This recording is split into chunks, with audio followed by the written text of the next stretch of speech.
What's up, kids? Day 2 or day 3, day 4, I don't know, something like that. I got my fluid and I got my seals. I got Suzuki GXXR 1000 R 2004 oil seals. I'm gonna use to put in here. I got myself front fork, obviously, oil, and I got this one right here, number 5, and this is the part number.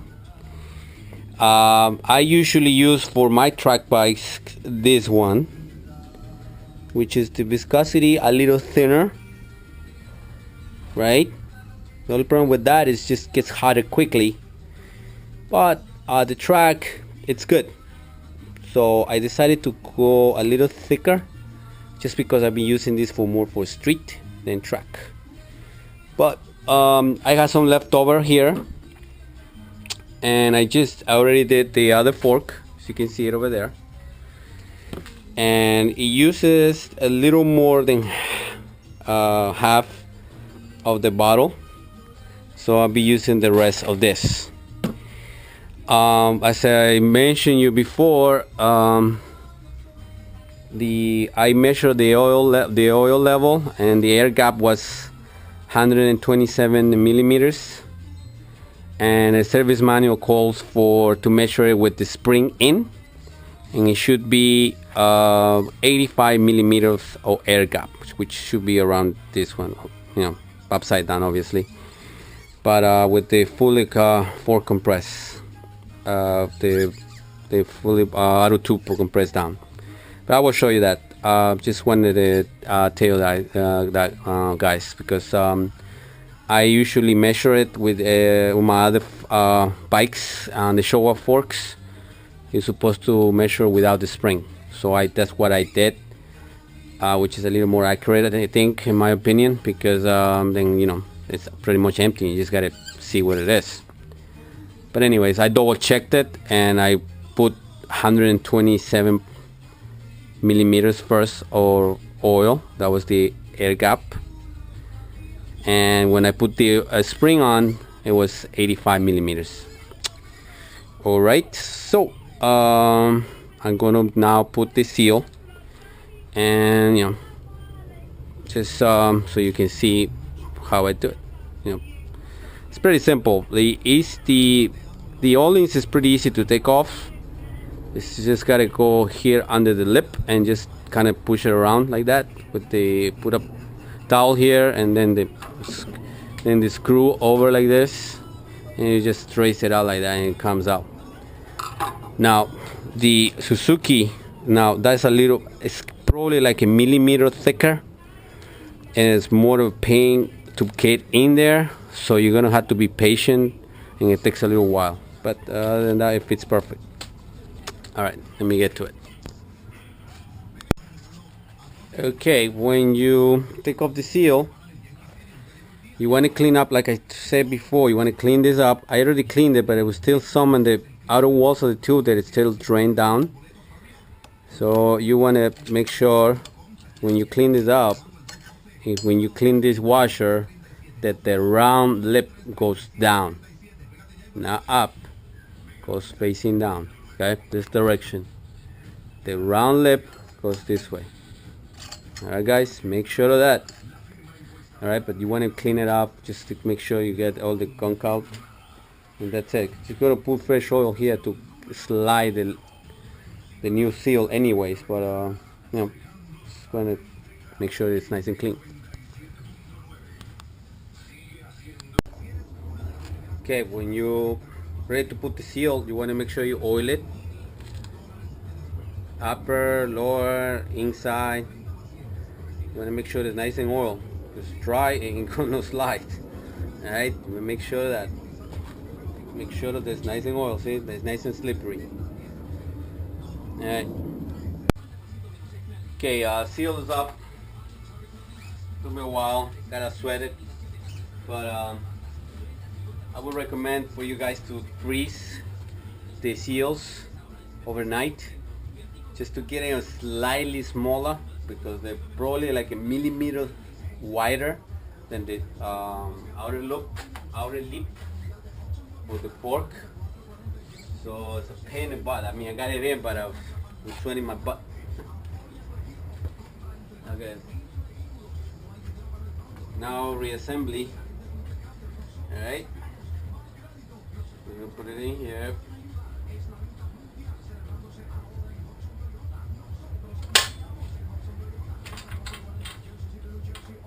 All right.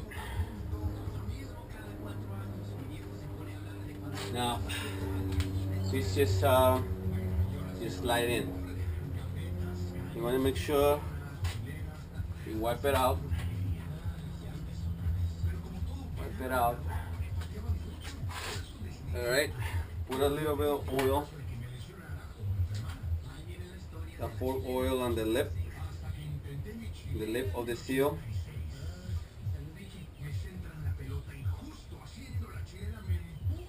Like that.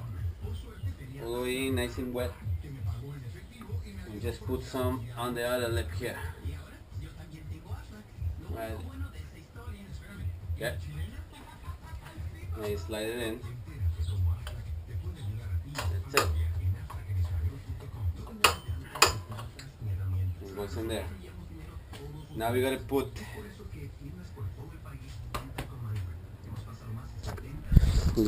that spring clip inside. There's a lip.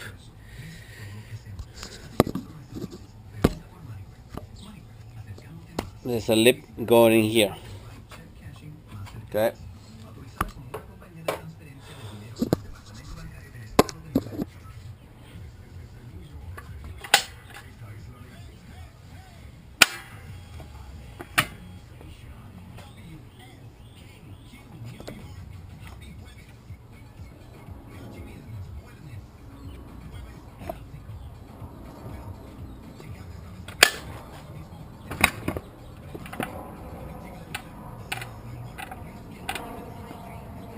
Okay.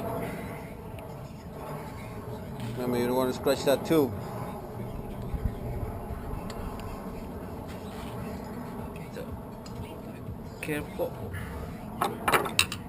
Push it with the flat screwdriver carefully.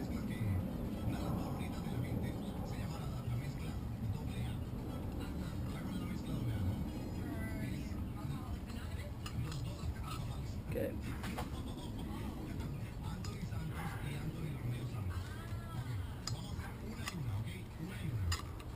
Okay. Let's just push it in, trace it, make sure both things in there. That's it. That's in. And you just gotta put a little bit here too.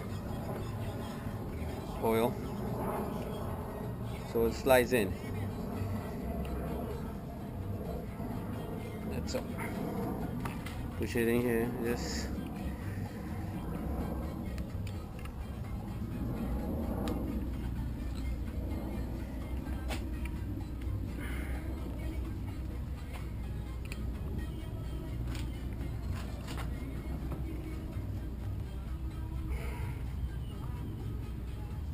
that's it.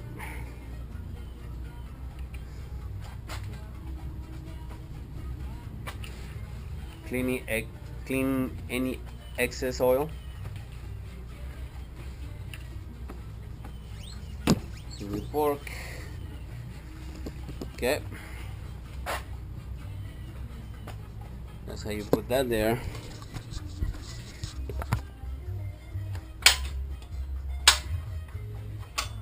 Okay. This here again.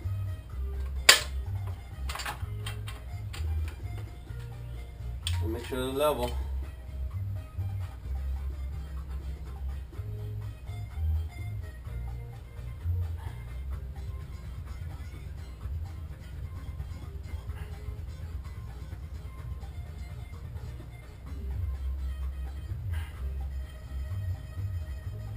Good. Perfect. That's level. Okay. So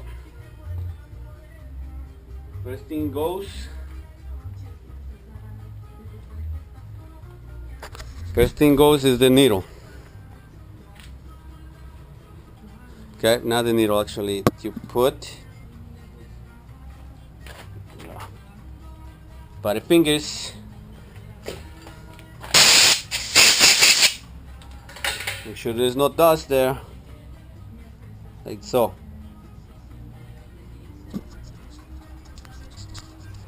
And just slide it in there. Right? To that, we put this rod. Everything is already clean. But you can give it one more wipe. You know? Then you slide that.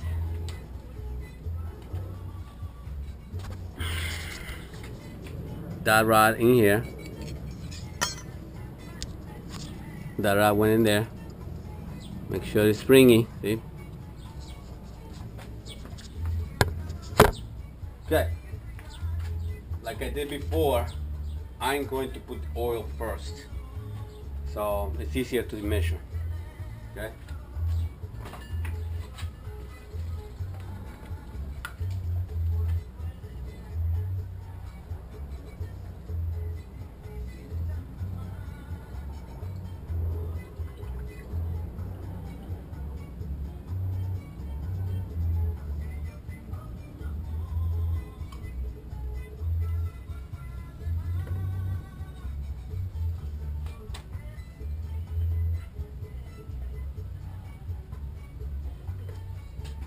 Okay. Gonna leave it upside down for a while so you can get some more out. Right, you gotta pump it up a few times, like 3 or 4 inches up the top. Cover, put the hand here. You see that thing is gonna come up? That's just pushing the bubbles out. See? See that? You want about 8 to 10 times do that. Okay, now it's coming less until it doesn't come up. And if it comes up a little bit, it's just a little bit. Alright. Now you want to pump the inner rod. That thing has to come slow.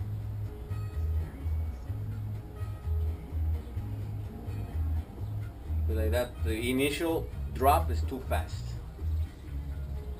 Has to be slow, like it's doing now from the top. Like there.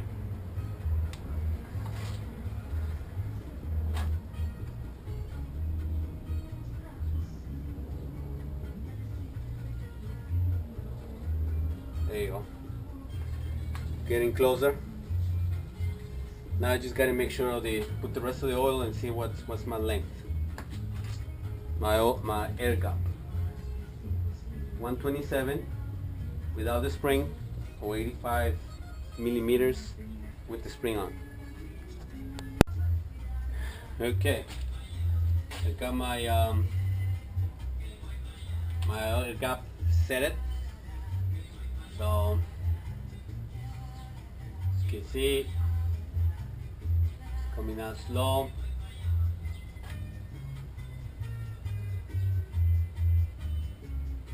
That's just to bleed it, get the bubbles out. Then when you see that oil pop out like that, that means it's ready. Ready for the final assembly.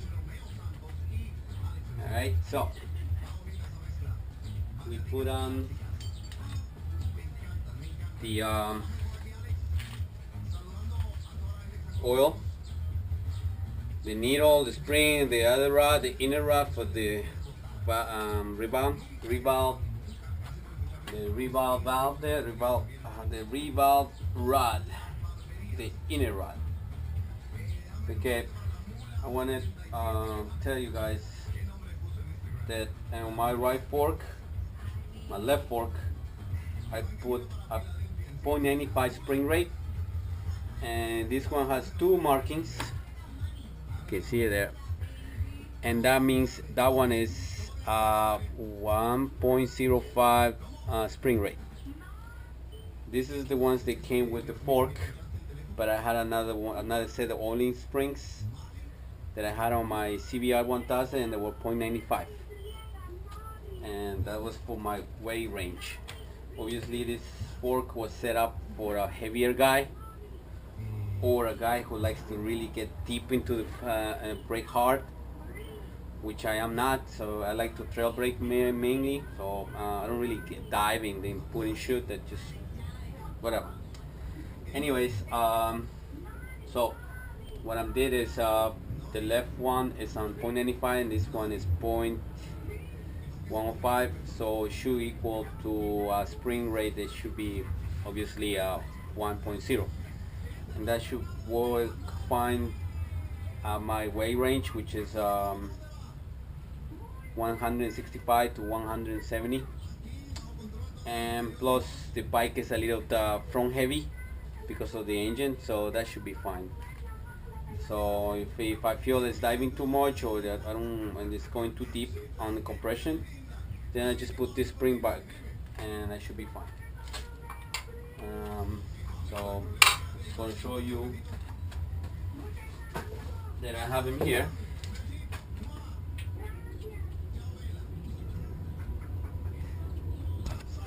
They are exactly the same. They are exactly the same length. This one obviously has the marking, 2 markings, and this one doesn't have any markings. I saw on the forums that if it had a one mark, that would mean that it's 1.00 spring rate. So but it's not, so obviously, so we're gonna do that now. Just want to point that out. Alright, so we're gonna put this spring in.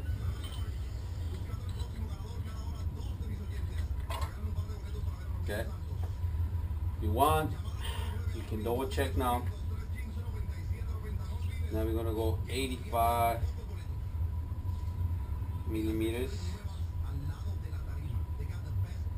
and put it here. Now you want to put it closer to the center rod, because if you go to the other rod, the other tube, it's going to hit the spring, and then you won't be able to really measure. You just eyeball it when it's level now. See? The little tip is wet. That's what you want to see. So it's perfect. Alright. Next thing is this washer. You put the rod out. Right. Second thing, the nut.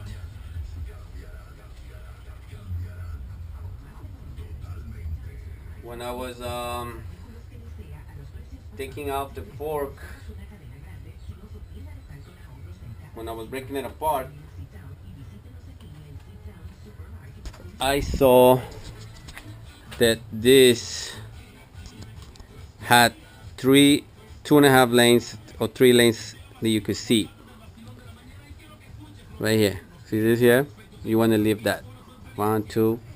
Just see the third one right there, like I see there. If I pull it, see the third line? That's where you want to stop when you put the fork cup up. Alright, that's where you want to tighten it.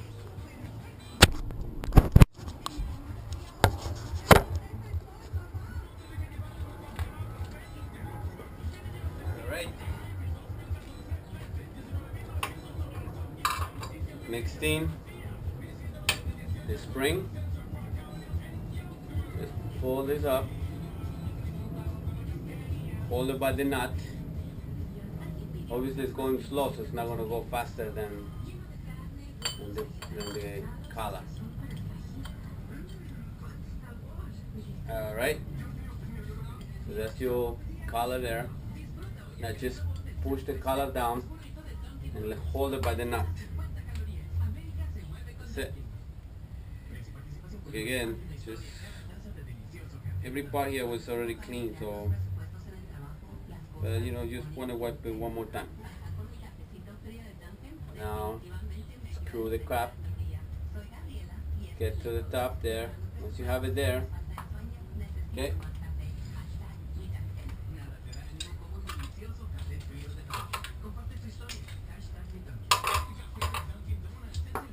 Put this in here.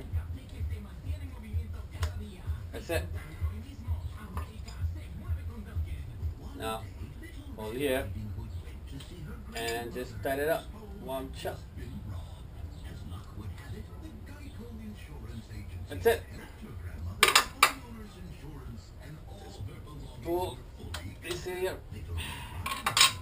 Now put the string there, and that's it.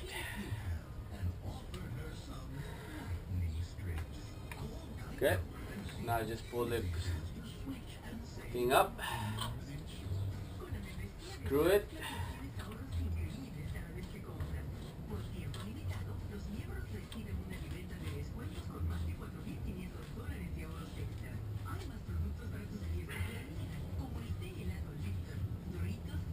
Okay, so that's there, tight, hand tight obviously. Remember when I told you that you wanted to give it the last turn? You want to do that when it's in the upper trees, okay? You put that, I don't have the 4-cup tool removal, so I'll put the drill bit here like that, and then you just want to give it 2-3 millimeters more in. That's it. Not even 1 millimeter, 2 millimeters. Put it in when it's in the upper trees, and then you'll be done. Okay, guys. Remember, this is an entertainment purpose only video. If you don't feel like you can do this job, please take it to a certified mechanic shop, Aprilia shop, so you know, so they can do the job for you. But it's a simple thing, nothing to go crazy about. If you want to revalve,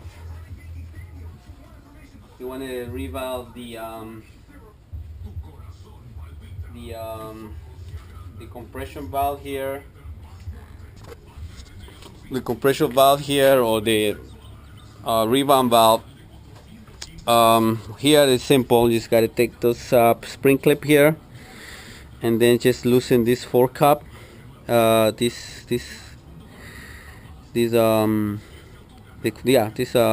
valve cap here, and the valve should come out, and you could shim it. Revolving means just shim it out, and you will do the same thing here. What's it called? I saw a video of one guy who works on Ollings at the track, and he was explaining that in order for the oil to stay cool while you're riding, you need to stack shims, and that's the trick, how to cool off the oil. So if you needed a little bit more damping or a little more rebound, then you just need to add a couple of shims more. You know, if you can get shims from like the valves from another bikes you had, you can add more, like 2-3 more. Same thing here. So I'm just gonna work on that. If let's say you were more heavier guy, right, and you had those spring rates they came with the 1.0, but you needed more preload, the other trick is just put an extra washer where the spring was. You saw the spring, and I put a washer, and then you can put another washer just to have more preload. But that's, you know, if you're surpassing the spring rate. I know I don't. So when I go to a track, I usually stop here at the on my breaking points, my hardest breaking point, and the zip tie will end up here, about 10 millimeters off. Optimum, if you brake hard, should be about 5 millimeters off the bottom, 3 at most. But I'm not racing, I'm just track riding and street riding, so that's why I leave it a little bit heavier, because I do street riding on this bike. On my track bike, they're a little lighter springs. Like this one has 8.5 and 9.90, and that's fine. And as you can see, it's still a little more. So I think no, right now this one has 295. Sorry, that's 295. But in my other bikes, the other 600 I had one was 8.5 and the other was 9.0. But then the zip tie was really low. So, but I'm just learning that bike now. So, see how it goes. But anyways, that's all I wanted to say. Okay, guys. So, hope that helped you guys. Hope all is well. And let me just finish up this up. And peace out. Take care, guys.